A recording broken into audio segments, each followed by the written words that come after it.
은혜와 사랑을 깨닫는 복된 시간이 되기를 간절히 바랍니다. 우리가 오늘부터 몇 달에 걸쳐서 요한복음이라는 말씀을 함께 나누게 됩니다. 요한복음이 주는 그 은혜와 사랑을 풍성하게 깨달으면서 우리가 그런 삶 가운데 복음서 중 요한복음은 확실히 한다, 풍성하게 깨닫는다, 이런 마음을 가지면 좋겠고, 또 다른 사람과 말씀을 나눌 때에도 요한복음의 말씀을 통하여서 영생의 말씀, 우리에게 능력을 주는 그런 영생의 말씀을 풍성하게 나누는 그런 복된 시간이 되면 좋겠습니다. 오늘은 요한복음 1장 1절에서 5절까지 함께 나누도록 하겠습니다. 요한복음은 어떻게 시작합니까? 태초에 말씀이 계셨다, 그렇게 시작을 합니다. 이 복음서는 다 예수님에 대한 그런 그 말씀이고, 예수님의 행적과 예수님의 그런 그 말씀을 우리에게 전하고 있는데, 요한복음은 공간복음서, 그러니까 공통의 관점을 가진 마태복음과 마가복음과 누가복음과는 다르게 제4복음서 그렇게 이야기합니다. 기록된 그런 시간이 공간복음에 비해서 약 30년 뒤에 기록이 되어졌죠. 그래서 요한은 아마도 공간복음의 내용을 다 읽어봤을 것입니다. 이미 통용되고 있는, 교회마다 복음서를 통해서 하나님의 그런 그 말씀을 듣고 예수님의 그런 그 말씀을 들으면서 늘 설교하고 나누는 그런 그 상황을 다 알고 있었을 것입니다. 그 가운데 한 30년이 지난 뒤에 요한은 예수님에 대해서 새롭게 더 증거할 그런 필요를 느꼈던 것입니다.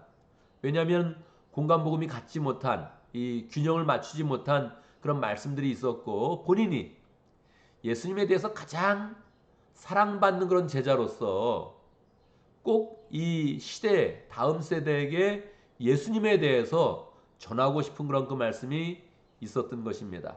그래서 그 스케일을 다르게 하는 거죠. 사실 마가복음은 예수님의 가장 인간적인 면을 잘 표현했다, 그렇게 이야기하죠. 그래서 마가복음에는 예수님께서 바쁘셨다, 힘드셨다, 줄이셨다, 배가 고팠다 하는 그런 그 내용들을 표현하고 있습니다. 그런데 요한복음은 그런 인간적인 모습도 중요한데 그걸 무시하는 것이 아니고 균형을 맞추는 차원에서 이 복음서가, 공간복음서가 가진 그런 그 내용 가운데서 균형을 맞추는 차원에서 예수님의 새로운 모습을 보여주는 것입니다. 그 구성과 그 내용이 굉장히 독특하지요. 왜냐하면 1장에서 바로 시작되는 것이 아니라 마가복음 같은 경우는 예수님이 세례받는 내용으로 바로 시작을 하거든요. 근데 여기는 아직 예수님의 그런 그 사역이 들어가려면 좀 더 시간이 걸리고, 이 시작부터 웅장한 시로서 시작을 하는 겁니다. 뭐 정확히 시라 그러기는 약간 애매하고 반시다 그렇게 이야기하는데, 음료를 가지고 있지만 또 내용을 가지고 있는 그런 내용으로 1절에서 18절까지 시작이 되고 있는 것입니다. 이 내용은 요한복음 전체를 아우르기도 하고 또 요한복음의 방향을 보여주기도 하기 때문에 우리가 이것을 조금씩 나누어서 묵상을 하면 좋죠. 그래서 우리가 오늘 5절까지만 한번 이렇게 살펴보는 것입니다. 시작하는 그런 말씀이 태초에 말씀이 계셨다. 태초에, 그렇게 시작하면 어떤 말씀이 떠오릅니까? 창세기 1장 1절이 떠오르죠. 태초에 하나님이 천지를 창조하시니라, 그렇게 했는데 여기는 태초에 똑같은 언어를 쓴 거예요. 아르케라는 그런 단어를 통해서 똑같이 태초에 하나님의 그런 역사가 시작되는데 거기에 예수님이 계셨다. 이 말씀은 이제 헬라어로 로고스입니다. 이것도 뭐 자꾸 헬라어 히브리 하는 것도 웃긴데 그래도 뭐 중요한 그런 단어는 또 알고 있어야 되거든요. 아, 로고스라고 하는구나. 로고스가 헬라어로 이 말씀으로 번역됐구나. 그 당시에는 이 말씀으로만 번역된 게 아니라 사실은 word 또는 reason 그렇게 번역이 됐어요. 그래서 조금 다양하게 쓰는 그런 그 내용이었어요. 그런데 이것을 사도 요한이 가져다가 예수님을 표현한 거예요. 헬라인도 이해할 수 있도록. 당시에 세계의 만민들이 다 예수님에 대해서 이해할 수 있도록 한 단어를 가지고 와서 설명하는 겁니다. 그런데 이제 우리는 뭐 헬라 문화권에 있었던 것도 아니고 그냥 이게 예수님에 대한 거구나. 태초에 예수님이 계셨구나. 그렇게 바로 이해하면 이제 되죠. 그 예수님이 어떻게 계셨느냐? 태초에 야 예수님이 우리가 아는 그런 예수님이 베들레헴에서 태어나셔서 30살까지 사시다가 공생에 3년 하시고 십자가에 돌아가신 분인데 근데 그 예수님이 사실은 태초에 계셨구나. 믿어집니까? 한국 사람들은 또 이럴 때 잘 믿어진다 그래요. 할렐루야. 난 너무 좋습니다. 믿어지는 게 너무 좋아요, 사실은. 믿을 수 없는 사실이거든요. 믿어진다 그러면 할렐루야죠. 할렐루야, 우리 믿습니다. 할렐루야, 믿고 나가자고요. 그러면 그 예수님이 무엇을 하셨는가? 그 말씀은 하나님과 함께 계셨다. 그리고 바로 또 그 말씀이 하나님이셨다. 사실 이 하나님이란 그런 그 말도 우리가 이제 좀 독특한 그런 그 말인데 영어는 이제 God 아닙니까? God. 근데 이게 이제 우리가 늘 영어로 또 쓸 때는 이제 구별을 하죠. 대문자로 God, 소문자로 God 이렇게 구별을 하는데 이 여호와 증인들은 이거 번역하면서 이 God은 대문자 God이 아니다. 소문자 God 이렇게 그렇게 이제 표현을 했어요. 왜냐하면 원래 그 하나님, 여호와 하나님과는 차이가 있다 이렇게 이제 구별을 하기 위해서 그렇죠. 근데 일반적인 성경은 다 대문자로 God 그렇게 표현되어 있습니다. 그런데 애매한 거예요. 이것도 애매해. 이게 어떤 하나님을 의미하는지 뭐 약간의 그런 해석의 그런 차이가 있죠. 근데 분명한 거는 아주 심플하게 그냥 성경을 받으면 되는 거죠. 그 말씀이 하나님이다. 예수님이 하나님이시다. 할렐루야. 그러니까 이게 공간복음에서 잘 표현을 했거든요. 예수님이 배가 고프시고 바쁘고 땀 흘리시고 막 사역에 그냥 왔다 갔다 하시고 분주하시고 그런 거 다 표현했는데 아니 그런 것도 중요한데 이분이 누구냐가 정말 중요하잖아요.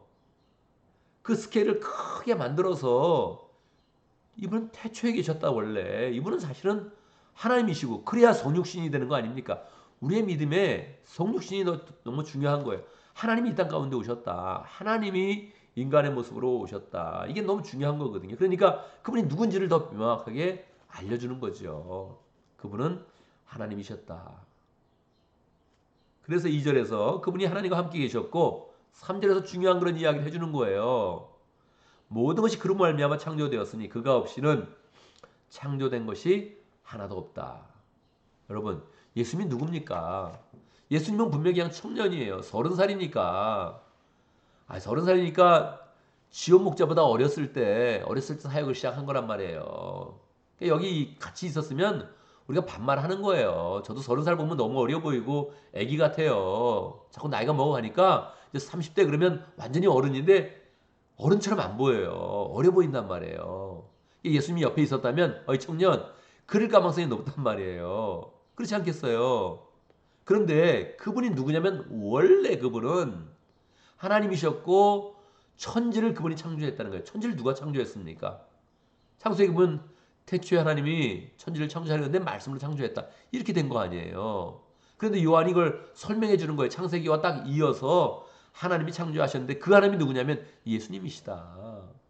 이 세상에 있는 모든 것들이 공기와 돌과 산과 하늘과 이 모든 것들이 예수님이 없이는 시작이 되지 않았다. 여러분, 우리가 믿는 예수님이 그런 분인 거예요. 그런 분을 우리가 믿고 있는 거란 말이에요. 이게 얼마나 놀랍습니까? 이거는 사실은 그냥 접근해서는 이해가 잘 안 되는 거예요. 진짜로 믿음이 필요한 거예요. 예수님을 바라볼 때는요, 우리가 믿음으로 나가는 거예요. 4절 그에게서 생명을 얻었으니 그 생명은 사람의 빛이었다. 예수님은 빛입니다. 이게 이제 시적인 언어인 거예요. 시적인 표현인 거죠. 그런 세상의 빛이라. 모든 생명은 예수님으로부터 생명을 얻는다는 거죠. 그 빛이 어두움 속에 비치니 어두움이 그 빛을 이기지 못하였다. 할렐루야. 예수님이 한번 이렇게 딱 생명으로서 세상에 빛을 비치면 거기서 복음이 시작되는 거예요. 거기서 사랑이 시작되는 거예요. 거기서 우리의 영생의 그런 역사가 시작되는 거예요. 할렐루야. 우리가 그 예수님을 이제 믿는다는 거예요. 이거 이성적으로 생각해 보면요.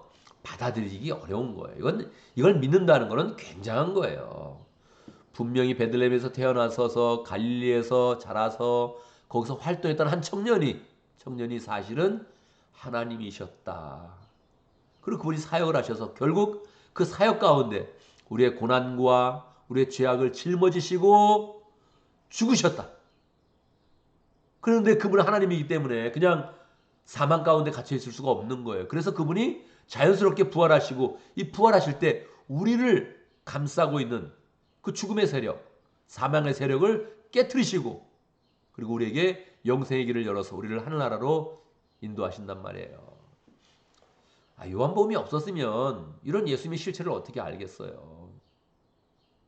예수님이 없었으면 이런 예수님의 그런 실체를 어떻게 알고 우리가 어떻게 영생으로 나아가겠어요?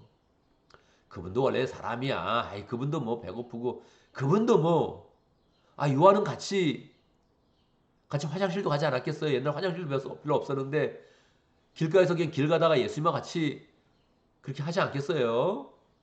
다 같이 경험했는데 요한은 다시 이거는 성령이 아니고는 이런 것을 가르쳐 줄 수가 없는 거예요. 같이 밥 먹고 같이 자고 같이 일어나서 같이 화장실 갔는데 어떻게 요한이 그거를 느낄 수 있겠어요? 이거는 하나님의 영감으로 그를 감동하사 부활하신 예수님을 만나는 순간에 이분이 원래 하나님이셨는데 내려오셔서 우리와 함께 계시다가 사역하시고 그리고 하늘로 올라가셨구나. 그걸 아는 순간에 이게 너무너무 감동이 되면서 이거 알려줘야 된다. 이거 알려주지 않으면 사람들이 예수님의 실체를 알지 못한다. 그냥 청년으로만 안다. 청년이 그냥 죽었다가 하나님이 살리셨구나. 거기서 끝난다. 그게 아니다. 그게 아니다. 이게 왜 중요합니까? 우리가 믿는 예수님이 어떤 분인지를 정확히 알아야 우리의 삶 가운데 믿음의 역사가 시작되는 거예요. 기도할 때 거기서 은혜가 나타나는 거예요. 거기서 능력이 나타나는 거예요. 토요일 날 교회에서 기도를 했잖아요. 새벽 기도도 기도하고 우리 사모님이 이야기해가지고 저녁 7시부터 10시까지 기도하자. 그래서 또 기도를 했잖아요. 나는 그때 이제 뭐 주일 준비하고 딴 거 이렇게 좀 일이 있어서 좀 늦게 참여를 했어요. 기도에 이제 기도를 시작을 하는데 기도를 하다가 한번 손을 올리고 기도를 했어요. 손을 올리고 뭐 그냥 감동이죠. 하나님께서 손을 올리라 하시는구나. 그런 마음에 그냥 손을 올리고 막 기도를 하는데 이 마음 가운데 하나님의 은혜가 막 임하는 거예요. 그리고 이 주님이 나와 함께 하신다면 주님이 내 손을 붙잡아 주신다면 안 될 게 뭐냐? 어려울 게 뭐냐? 여러분 우리 인생이 가끔 막 어려운 것 같지만 그 어려운 얘기 들어보면 가끔 유치하지 않아요? 어떤 목자님이 나한테 고민이 있어요. 그러고 얘기하는데 이게 뭐 인생이라는 게 유치한 거예요. 정말 유치한 거예요. 본인한테는 너무 심각한 거죠. 저도 저의 문제가 항상 심각합니다. 항상 심각해요. 저의 문제가. 뭐 예배 인도 한번 하려고 그러면 그것도 심각하고요. 설교 한번 하려고 그러면 어떻게 또 이게 하나님의 은혜를 나타내야 될까? 이것도 심각하고요.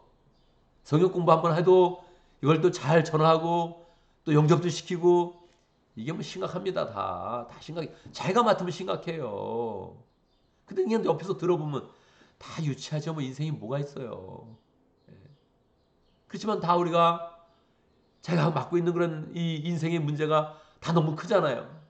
사업의 문제, 직장의 문제, 돈도 뭐 한번 부족하기 시작하면 얼마나 무섭습니까 이게. 진짜 뭐 길거리 나앉는 거예요. 그러니까 얼마나 이게 인생이 심각해요. 다 심각한데 손을 탁 올리고 기도하는데 주님이 잡아주시는구나 이런 마음이 드는 거예요. 이 주님이 내 인생을 잡아주시는구나. 주님이 인도해 주시는구나. 근데 그분이 천지를 창조하신 분이니 이 세상에 하나도 그거 없이는 된 것이 없고 내 인생조차도 내 몸조차도 내 생각조차도 그분이 아니라면 시작되지 않았으니 내가 그분을 의지한다. 할렐루야. 할렐루야. 이 감동이 막 밀려오기 시작했어요. 기도하는데 막 감동이 밀려오는 거예요. 주님이 살아계시지. 주님이 내 손 잡아주시지. 주님이 내 기도를 지금 들어주시지. 할렐루야. 근데 그분이 어떤 분이에요? 어떤 분? 그분은 세상의 빛이라. 그 안에 생명이 있었으니 그가 세상을 비침에 어둠이 이기지 못하더라. 여러분 이런 은혜의 그런 그 말씀을 이 사도 요한이 너무 감사한 거예요. 너무 감사해. 예수님의 여러 모습이 있는데 균형을 맞추기 위해서 조금 더 본질적이고 조금 더 영적이고 조금 더 신성에 대한 그런 부분을 우리에게 밝혀주는 거예요. 우리가 이 말씀을 잘 받아야죠. 잘 받고 예수님의 실체를 알고 기도할 때 더 바르게 기도하고 더 믿음으로 기도하고 더 확신으로 기도하고 그리하여서 저는 인생의 문제를 가볍게 여기지는 않습니다. 절대 가볍게 여기지 않습니다. 돈이든 자식 문제든 뭐 밥 먹는 문제든 직장이든 사업이든 절대 가볍게 보지 않습니다. 정말 무서운 일이죠. 하나하나가 다 심각한 그런 일이죠. 그러나 손을 올려서 예수님께 손을 올려서 예수님이 그 손을 잡아주신다면 이 손을 굳게 주님께서 잡아주신다면 우리의 그런 인생의 문제 가운데 어려울 게 뭐 있습니까? 그 믿음 가운데 주님이 풀어주시고 인도하시고 축복하는 그런 가운데 우리의 그런 삶을 살아갈 수 있는 것이지요. 우리가 부활절을 맞이하고 요한복음 말씀 우리가 매일매일 묵상하게 될 텐데 여러분 그냥 한번 설교 들었다 생각하지 마시고 여러분도 말씀에 깊이 들어가면서 내가 이 요한복음 말씀 잘 안다. 그런 얘기 한번 해보세요. 얼마나 멋있습니까? 요한복음 내가 잘 알지. 요한복음 내가 설교도 많이 들었지. 내가 자세히 들었지. 매일매일 들었지. 근데 내가 혼자 묵상도 했지. 그래서 내가 이거 정말 잘한다. 누구한테 좀 가르쳐주고 싶다. 전하고 싶다. 이런 마음을 딱 가지면 좋겠습니다. 자, 오늘도 말씀 가운데 기도 제목을 붙잡습니다. 우리가 예수님을 창조자로 받아들이고 생명으로 빛으로 잘 받아들이면서 그분을 믿는 가운데 우리 그런 삶이 승리의 삶이 될 수 있도록 함께 기도합니다. 오늘 목장을 위해서 기도하는데 우리 지호 목자님 위해서 인디아 목장을 위해서 기도합니다. 지호 목자님 휴무 중에 있는데 잘 다시 시작할 수 있도록 주님이 함께 하시면 못할 일이 뭐 있습니까? 주님이 함께 하지 않으면 우리가 한 사람 변화시키는 거 어렵고 목장 세우는 거 너무 어렵습니다. 우리가 늘 어렵다 그러는 건데 주님이 함께 해주시도록 미래에 잘 또 새롭게 목장을 세우고 다시 또 주님의 그런 사역자로 교회 사역자로 잘 세워져 갈 수 있도록 축복하며 기도합니다. 우리 교회를 위해서 기도하는데 우리 어제 부활주일 예배를 드리지 않았습니까? 은혜가 있었어요. 예배 드리면서 은혜가 있었는데 시작부터 좋았고 우리 박진영 목사님 아주 잘 또 예배 부름 잘 시작해 줬고 기도 순서마다 또 찬양 순서마다 다 은혜로웠습니다. 여러분 이렇게 마음에 출석부를 항상 꼭 적어 이렇게 한번 체크해 보겠다 이렇게 마음 먹으면 좋습니다. 제가 늘 출석부를 꼭 이렇게 정성 들여 출석을 체크해요. 출석을 체크해 보면 아쉬움이 있어요. 어제 많은 사람이 왔거든요. 예배가 풍성했어요. 교회당이 어느 정도 꽉 차네 이런 느낌이 이제 있었단 말이에요. 그래도 출석부를 적어 보면 안 나오는 사람이 있어. 어떻게 이럴 수가 있습니까? 어떻게 부활절에 안 나와? 여러분 우리의 마음이 이렇게 동해야 됩니다. 동해야 돼. 이렇게 마음이 어떻게 안 나올 수 있어요 부활절에? 어떻게 막살 수 있어요 사람이? 이거 죽는 거거든요. 영원히 죽는 거예요 이거. 여기에 대한 안타까움이 있어야 됩니다.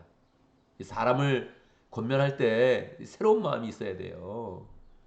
어떻게 교회를 안 나올 수 있어요 주일날? 어떻게 막살 수 있어요? 그런 사람도 있죠. 사람들이 한심하게 주일날 교회 와서 시간을 다 보내네. 그런 사람도 있다 그래요. 정말 난 놀라워요. 그런 사람이 있다는 것도. 그렇게 사는 사람도 있는데 그게 다 사망의 권세 아래 있는 거거든요. 우리가 영생의 권세 아래 있는 겁니다. 우리는 빛 가운데 있는 겁니다. 어둠에 있는 사람을 빛으로 데리고 와야죠. 이 생명줄입니다. 이거 쉽게 생각하면 안 돼요. 예배 드리는 건요. 생명을 확인하고 하나님의 능력을 확인하는 거예요. 이 마음을 새롭게 해야 됩니다. 우리가 이 마음을 새롭게 해야 돼요. 그래서 사람들 인도할 때 잘 인도하고 이 결석하는 사람들 이 사망이 깊어졌다 이거 죽음의 권세가 자꾸 그를 꽉 잡고 있다 안 놔준다 이 생각을 하면서 이 영혼을 새롭게 전도를 하면 좋겠습니다. 그래서 부활주일처럼 다시 또 사람들이 계속적으로 잘 나오고 풍성히 나와서 예배드리고 그때마다 은혜 받고 그 은혜 가운데 우리가 이렇게 살아가고 그래서 우리의 삶 가운데 주님의 은혜가 풍성하면 좋겠습니다. 함께 기도하는데요. 제가 먼저 기도하고 또 함께 기도하는 시간 갖도록 하겠습니다. 기도합니다. 우리 주님은 하나님이십니다.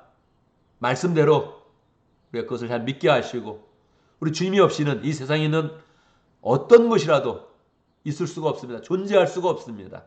주님이 다 창조하셨습니다. 우리가 그것을 온전히 믿게 하시옵소서.